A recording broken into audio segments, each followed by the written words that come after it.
નમસ્કાર વિદ્યાર્થી મિત્રો, અહીં એક દ્વિઘાત બહુપદી છે, બરાબર.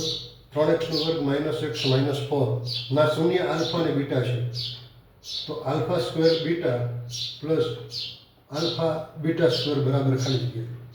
જો દરેક દાખલા અત્યાર સુધીના તમે જે જોવો છો તે બધા દિમાગ કસવો પડે એવા છે, મતલબ દિમાગ ઉપર ભાર દેવો પડે તો જવાબ આવે, નહીં તો નહીં. એટલે અત્યારે તમે ટ્રાય કરો વિડીયો પોઝ કરીને ગણતરી માટે શું આન્સર આવે છે. હું તો ગણો જ છું, પછી મેળવી લેજો. આ બહુ ઈઝી દાખલો છે, ખૂબ ઈઝી.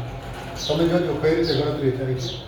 અહીંયા એમ કે છે કે કેલ્ક્યુલેશન એટલે કે ગણતરી જોઈએ, ગણતરી લખ્યું એટલે ગણતરી કરવી પડે.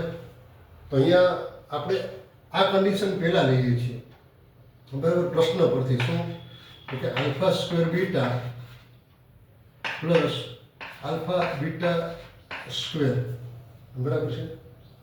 પ્રશ્ન પરથી આવું લખી શકાય, પ્રશ્ન પરથી. ગુડ. ચલો, માટે શું થઈ શકે જોજો.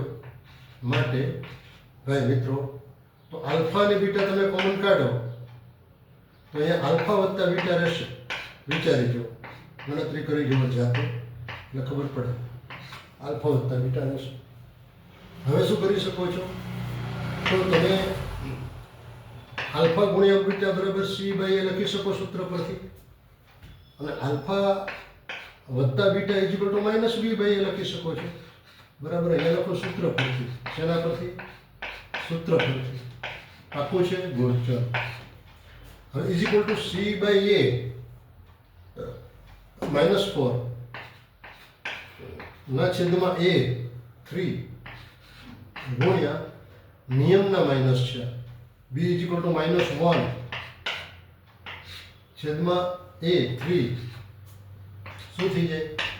-4 બરાબર ગુણ્યા 1 માઇનસ પ્લસ એટલે 3 તેરી 9. ફાઇનલ જે આન્સર બન્યો એ -4/9 ફાઇનલ આન્સર છે. જોઈ